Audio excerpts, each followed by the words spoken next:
morning walk-in. Started over on Facebook, hopped over here. Quick reminder, please comment down under this if you're watching it after the fact, so that it helps boost the algo. So give me a comment, just to say hello or to give your thoughts. Give me a like, I would appreciate it. And yeah, also I have 3 coaching slots open if you guys will apply. Reach over, put an application in. You can reach me over on Facebook. Guys, please, when you do that, by the way, use the Facebook link that I have underneath all my videos. Everyone, I've had this happen. I've missed applications for a month because they send it to my private profile and it goes into a spam filter. And then you have to tell me, hey, somewhere, I put an application in. You didn't reply because you didn't use my public page, like my big fitness page. So you send it to my filtered one that's not linked. I don't link it anywhere. So they went, I guess, found me with a search engine. And so then I've had that happen and then find it a month later and go back and then take them in, do the intake. Like this has literally happened. So yeah, please go to the ones that I actually link, either the Facebook or Instagram I actually link. Otherwise you go to my spam filter. I'm trying to check it a couple times a week now just to be sure, but it's full of so much junk. Hundreds and hundreds of just spams that it's hard to find anything use in there. So unless you're already on my friends list. So yeah, remember to do that, guys. But I definitely have slots open. The same thing if you guys need video calls. Video calls are a big part of my business now. I try to do, it seems like I get almost one a week of people who just need calls discussing their training, their programming, need me to write out a program for them, discuss their gear, look at their blood work, look at their gear. I do a lot of gear consultations, guys, with side effects. Big part of what I do, but a lot of times people need nutrition help, they need help with their programming, and it's pretty straightforward. So I do those calls, video calls all the time at $100 each, and you get an hour. You get an hour, but I usually go over, especially if you have good conversation going. So yeah, but right now we're getting cardio in. I was really fatigued on deadlifts. My deadlift sucked today. I got a good top set of squats and I got to the deadlift. I just felt like my low back was giving out, so I'm doing something a little different. I feel like all those good mornings, man, they've left my low back fatigued, because I've been doing pretty high volumes of them every week, all things considered.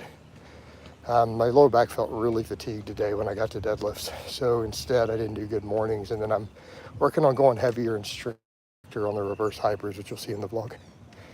I think lifting a little faster is better for progress on the concentrics. So, I mean, maybe, Andres, we could argue about it all day long.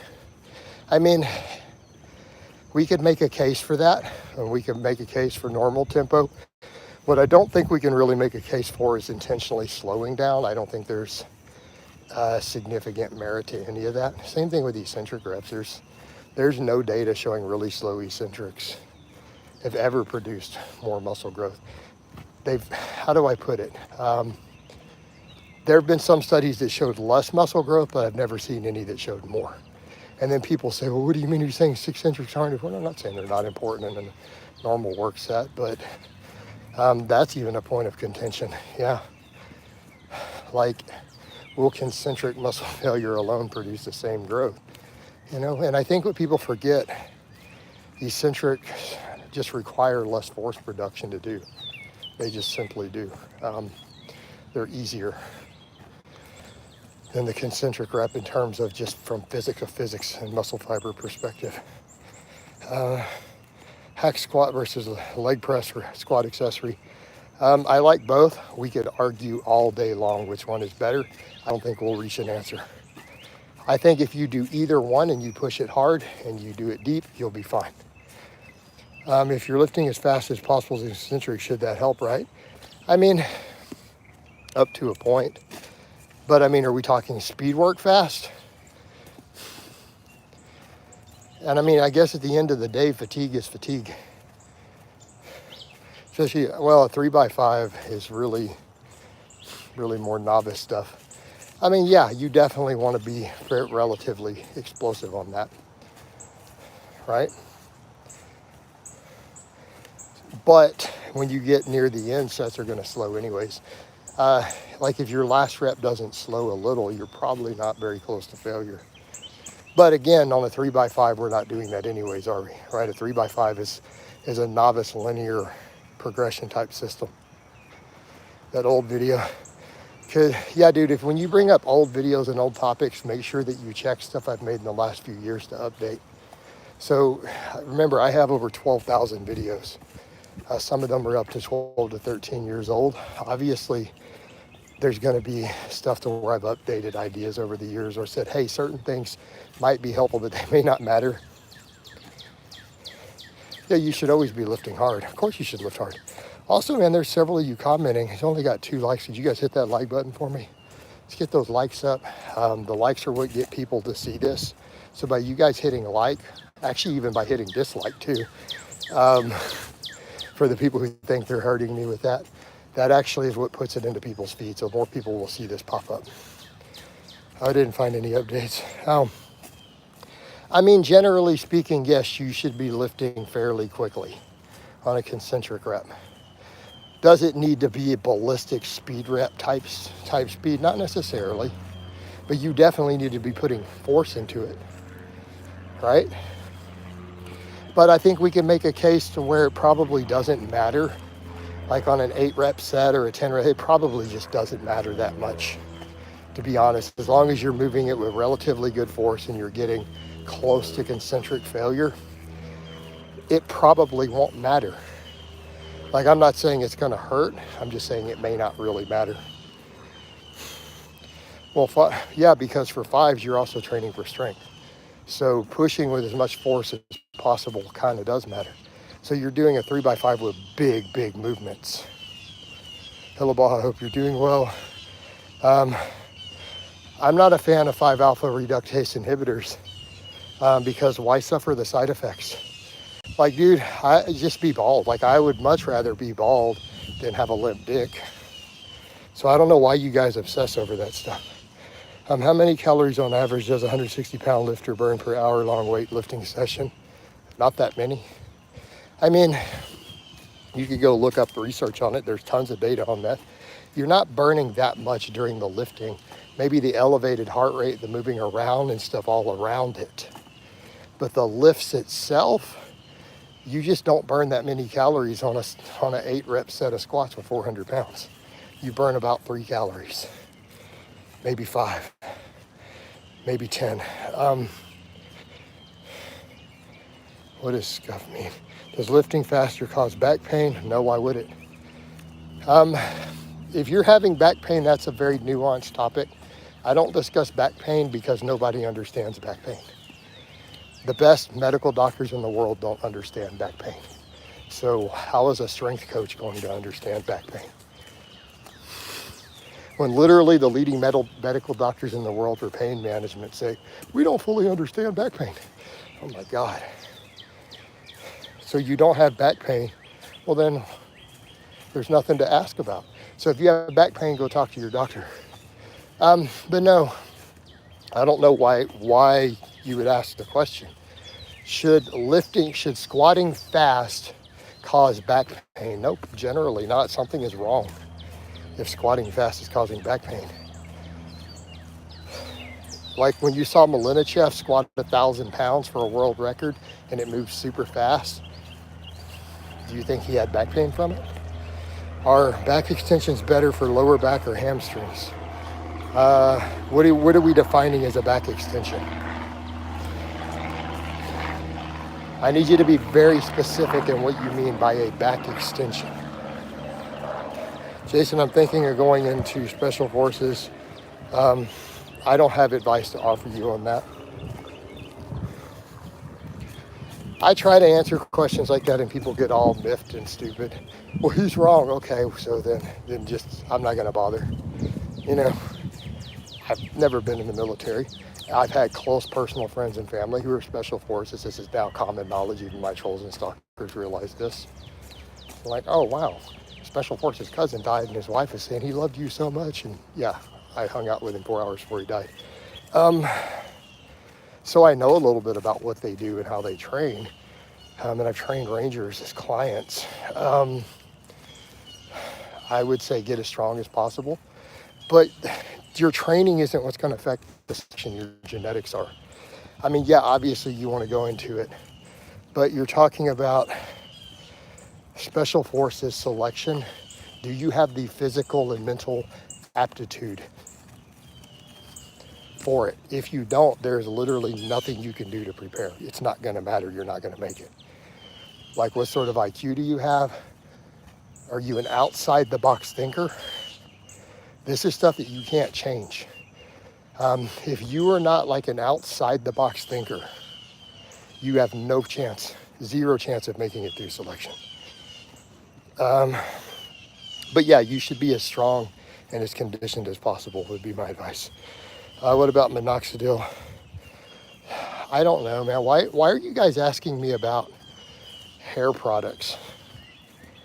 Like, do I look like the, all joking aside, guys. All right, I'm not gonna be mean. Do I appear to be the best person in the world to ask for hair protection products to keep you from losing your hair? Like, I'm just gonna throw that out there. Do you think I'm a good person to ask?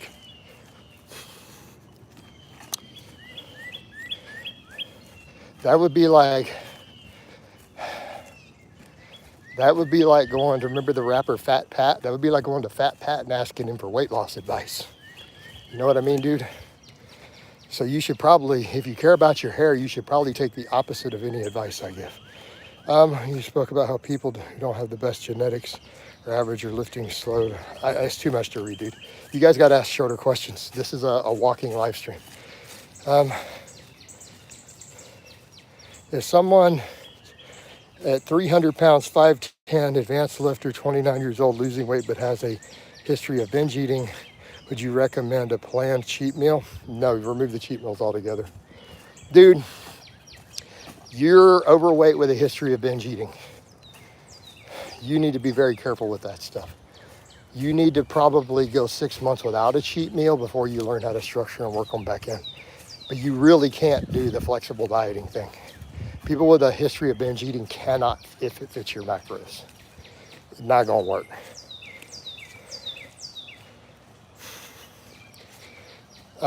Hey, Andreas, you're asking too many different questions, too long. I have no idea what we're talking about.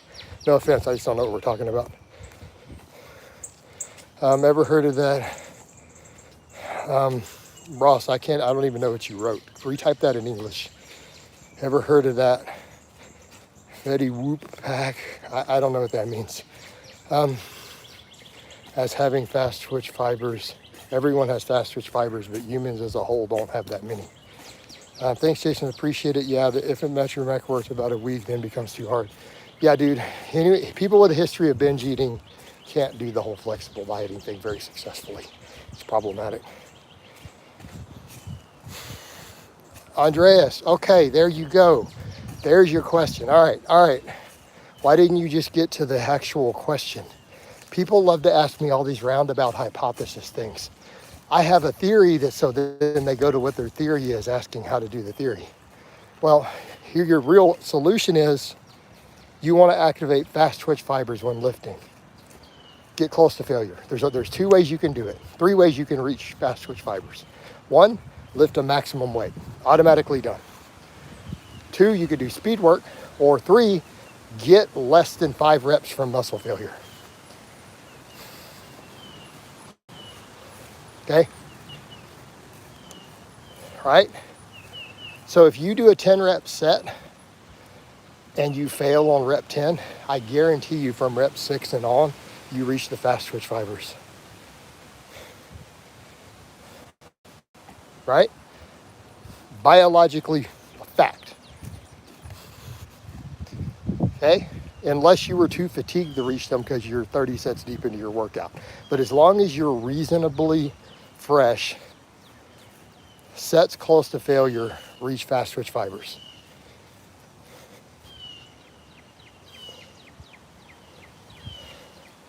But if you move a weight explosively enough, you will also reach them sooner.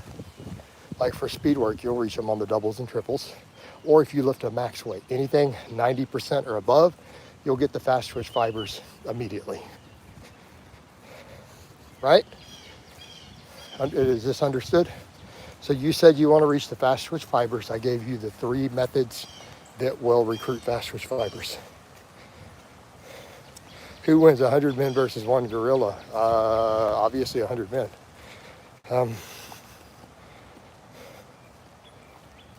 Yes, for 3 rows, you should, yeah, Andreas, yeah, you should be lifting pretty, you should be putting a lot of effort into each rep. Yes, that is correct. I don't know why we're having that conversation though. Well, Andreas, by not doing that, you'll fail the set. So if a weight is fairly heavy for a 5-rep set and you don't lift it with fairly high amounts of force, you're just going to get stapled. You're going to just get stapled as soon as you unrack it. First rep. See where I'm going with that?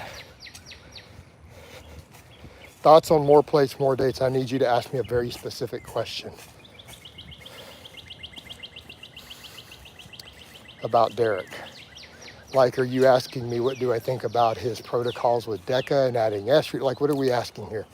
Do I think his scam-ass products are a scam? Yes. Does he have some pretty good knowledge on anabolics in his articles? Yes. So I don't really know what you're asking me. Are there benefits to doing single arm carries with 150-pound dumbbells with no straps as opposed to doing? I mean, in theory, yeah, you'll get a little more oblique work, you know.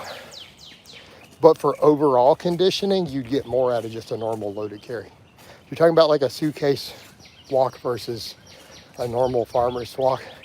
You'll get a little more certain individual muscles worked on the single arm, but you're going to get less conditioning. Like lifting slow and not pushing your sets like a 1-rep max. Yeah, it will hinder strength progress. But on your volume work, that's not necessarily true. So Andreas, it's very specific to the sets you're doing. So yes, your heavier work, your lower rep stuff with the big movements, yes. But for your hypertrophy work, no, that's not true. It's not necessarily going to hinder progress. Make sense? Yes, yeah, but you said you do 3x5, Andreas. You're talking about right now. You're not going to be doing that in a year. Sanad said awesome things. Yeah, thoughts on products, even some of them. All right, all the Turkestone and ecdystero, all that stuff is a scam. Everybody knows this. The only people out there who are telling you those things are not a scam literally sell them. So if you're talking about those type of products, they're a scam. Talking about SARMs are semi-scam. Like, I don't know why anyone would use SARMs instead of actual steroids. You know? Like, there's no benefits. Only negatives when compared. All the way up to the price. What would build a bigger upper back 150-pound dumbbell rows for sets of... I don't know, Synod. I mean, because again, different movements, different strength. I can't compare your different lifts, right? Because they're not going to always carry over. The techniques are going to be different. I'm going to just start banning stupid Oakley, I'm not even going to answer political talk. I don't care. This is not a political channel. I don't care what Trump said. It's not part of what we do. What does it have to do with getting strong and jacked or fit? What exercise is better for a calf other than a forward calf raise? I don't know what a forward calf raise is. There's three modalities for calf raises. There's standing, there's donkey, and there's seated. What are you talking about? All right. I don't know what a forward calf raise is. So really, you're just talking about knee versus hip positions on them. Technically, you're going to get the most overall development from a regular standing one because of the more gastrocnemius recruitment with some soleus. Whereas then when you go seated, you're going to get less gastrocnemius.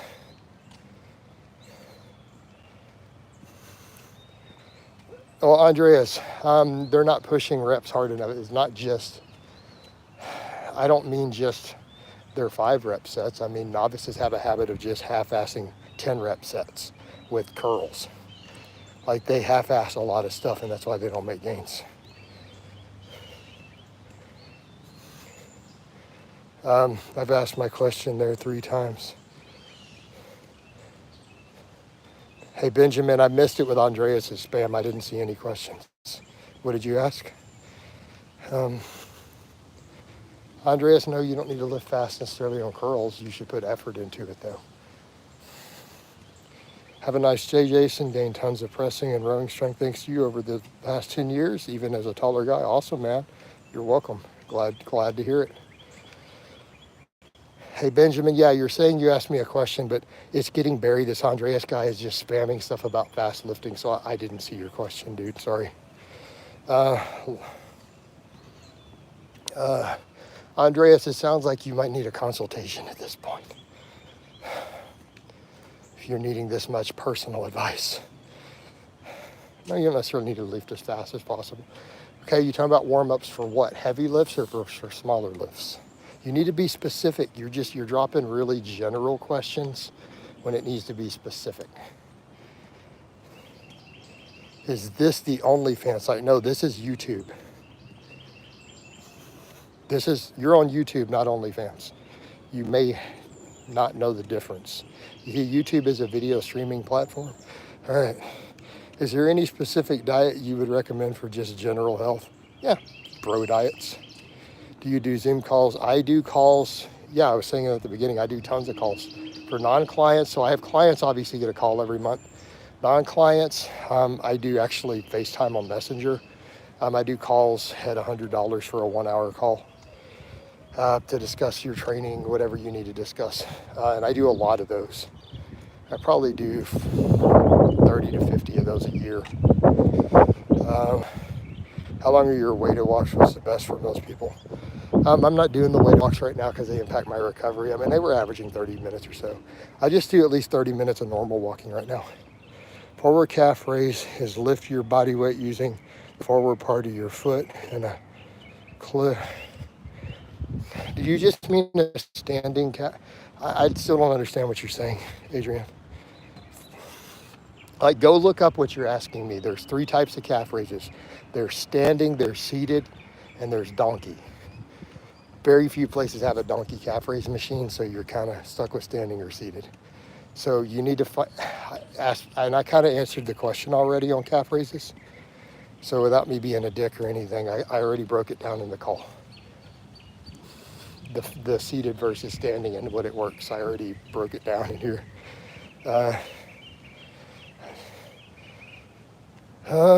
Only use, I don't promote alcohol. I'm very anti-alcohol. I think alcohol is nothing but a poison, and it has no redeeming qualities of any type. I mean, you do you, bro, but I'm not going to promote it. I've been sober over 6 years. Adrian, that's okay if your English is bad. Just note that you're using the incorrect terminology. And I did kind of answer the question already. Just using the correct terminology. So I can't go through and figure out what you're talking about separate and try to answer it using your terminology.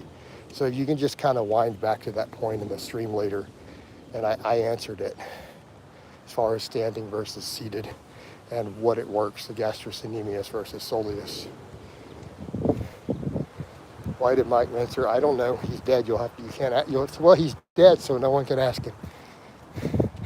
Maybe what I'm saying and you are saying is same, right? Generally, if you're only going to do one type of calf exercise, Adrian, you're going to get the most size out of a standing calf raise, right?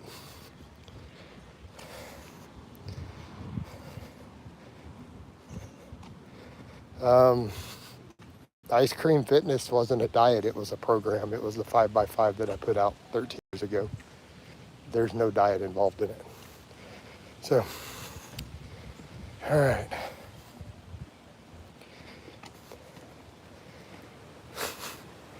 There's some crazy talking here today. All right. I'm going to start heading back towards the house, though. We got our 30 minutes of walking in. And it was a leg day, so I'm kind of a little bit tired. I don't go to gyms, so my knowledge is low. Well, you're going to struggle to build calves without access to heavy weight. Just telling you. Do you just like swim in sunblock, or how do you stand being in the sun shirtless and capless? What do you mean? I just go walk, dude. What are you talking about? Why did David Lay progress so well in your program? It's a good program and he has good genetics. Very straightforward. Good program plus good genetics equals good progress.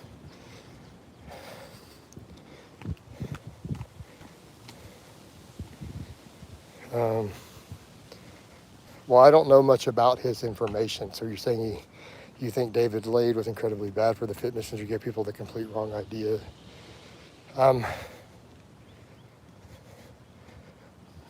So I don't really understand what you're saying.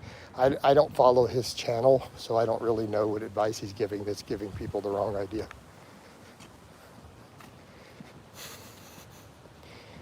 All right.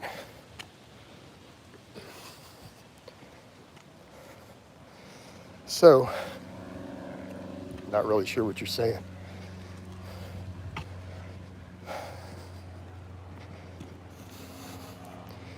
I mean, his whole thing was aesthetics, that being strong. But yeah, I don't really know what you're saying. I'm a farmer, so my upper body works well. I don't know about. All right, guys, it's getting hard for me to see. I've stepped out further into the sun as I'm walking home. And every time I start walking, oh wait, I can move the camera a little. The overhead press into an upper day when I'm already doing the bench and incline dips.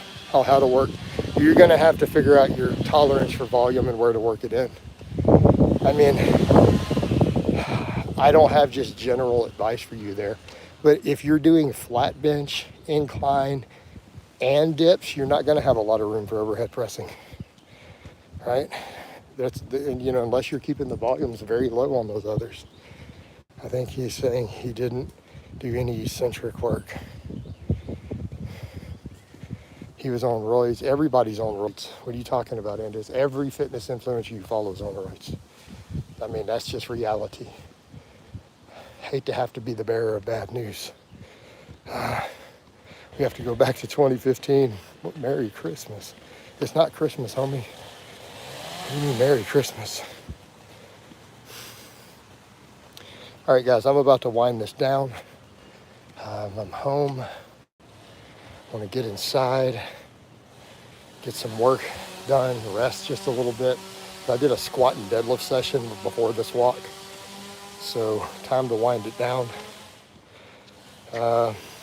So love you guys and gals, and I'll talk to you next time.